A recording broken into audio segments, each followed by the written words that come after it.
Thanks very much for coming back. If you're new to this channel, this is going to be a series of videos basically detailing the history of equipment used by the Royal Observer Corps and UK Civil Defence during the Cold War. Our first video covered the original fixed survey meter introduced in 1958. Today's video is going to be on this piece of equipment, which is the training unit made for basically for just so the observers would be able to mimic how the real device would operate. So as I said in the original video, the fixed survey meter, they didn't keep that in the underground posts. They were kept in group headquarters in an air-conditioned and dry room. And if there had ever then been a nuclear war, obviously in the prelude to the war, they would have been given out. So for exercises, they were given this unit here. So as you can see, the training unit is stored in a nice little wooden box, a little carry handle, and undoing the clips, you remove it, and you can instantly see that it looks a lot like the unit that was in the sort of big wooden flight case that I showed you in the last video. Again, unscrew these,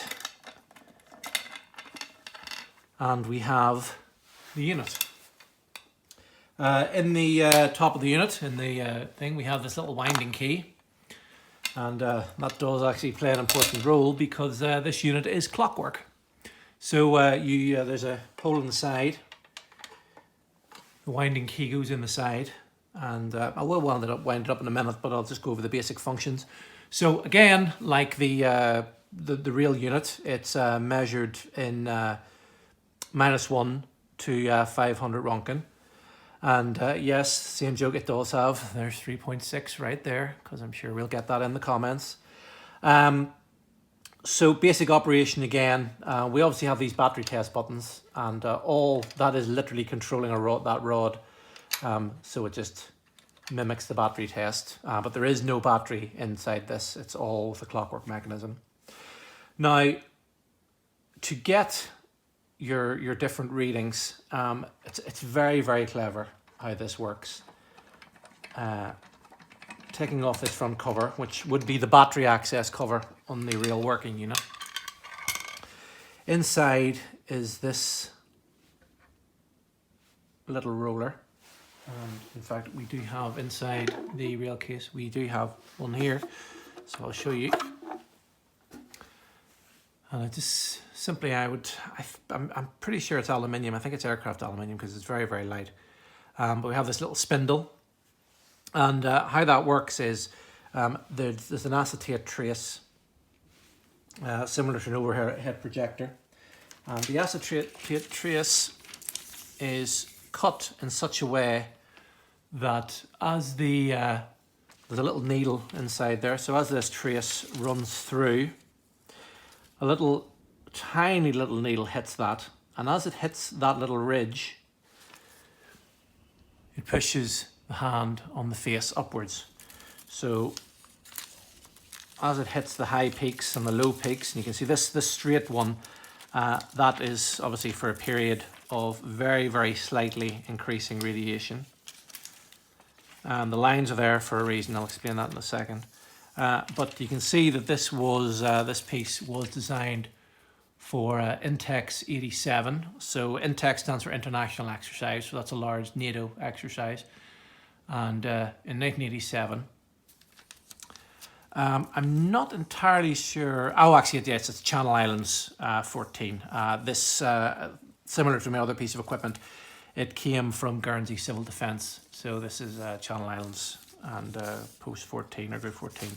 So the way this would work is you would roll this up, you would feed it into, there's a tiny little, you'll just see a little slot here. You feed the acetate in to that slot. You keep going until you reach the T, and then you go until you reach this first little mark, and then you wait. And at a set time, which will all be given to you usually at group headquarters. So I have here, so time to start trainer, I hope you see, time to start trainer, and it's 12:04. So the acetate would come in these repurposed personal dosimeter tins, and once you got to that phase, you would stop it when your initial post setup, and then when the post time starts, you would wind up. That's enough, that'll probably go for about 3 hours.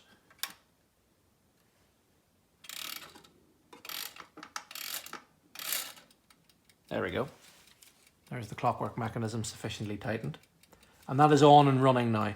So when I turn that on, it locks the spool in position. It locks the acetate locks the trace onto the spindle, and the drum then starts turning. And it is very, very, very slow. I mean, from this start position to here will probably take somewhere in the region of 7 hours. It does take a very long time. I believe it moves about 1/4 of an inch an hour. So it's very, very slow. And obviously you can see with the way they've done it, they have a bomb burst quite close by with a large peak of fallout. And then that gradually drops off over a period, I would imagine, over 7 hours until it drops down. And then you can see we have a couple of little spikes until it drops down, and then the trace just runs right through and then feeds out into the little tray in the bottom where it feeds out to, and that will be your exercise over. So a large international exercise probably would have taken place over a weekend, so that would have been running for a very long time. And I mean, the clockwork mechanism, that for all I've turned, that will run now for a considerable amount of time. I'm unable to show you really how the actual acetate works. I will try to push this in so that you can see.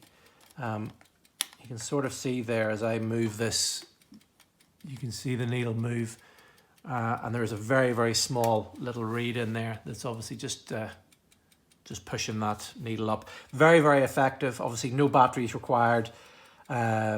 This unit would have been kept by the chief observer who was in charge of the post. They wouldn't have left this on the post. He would have brought this to each training exercise, and they would have also used this, you know, in their training meetings outside of the post.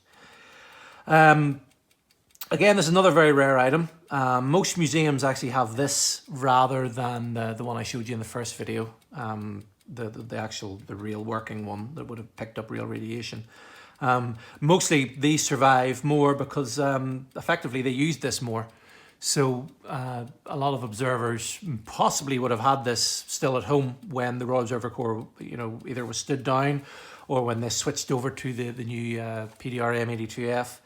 And so they just kept these. I mean, they generally just threw these away. So the fact there are surviving examples of them, you know, is still quite rare. So I've probably seen there's maybe 20 of these that we know of in the whole of the UK. So it's this is a very, very clean example. You can see the way it's held on with these little clips here. If you take this unit out, there's screw holes where you can screw it to the desk, exactly the same as the working example.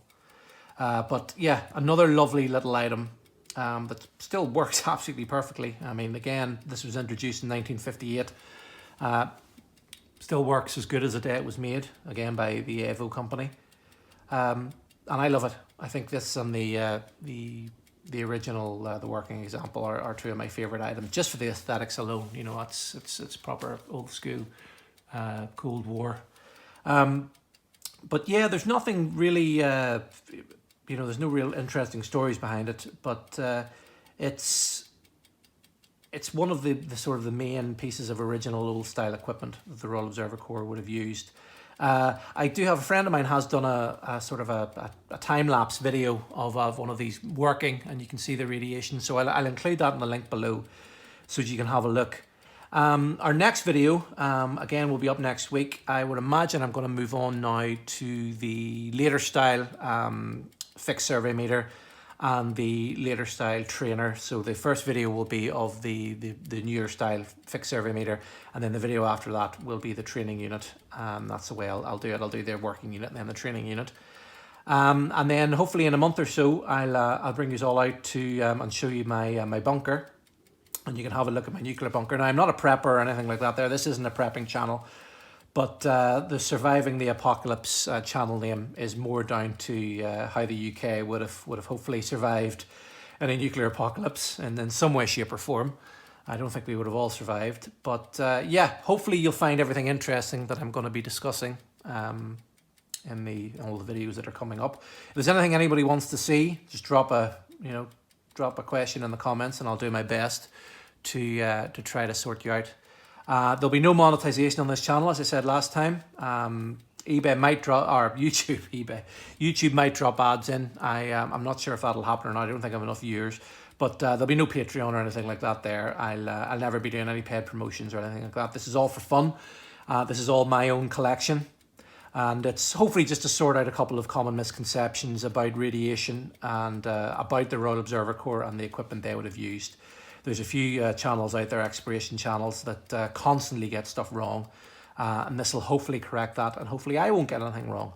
So again, thanks for coming back and joining me for the second video, and I'll see you next week. Thanks.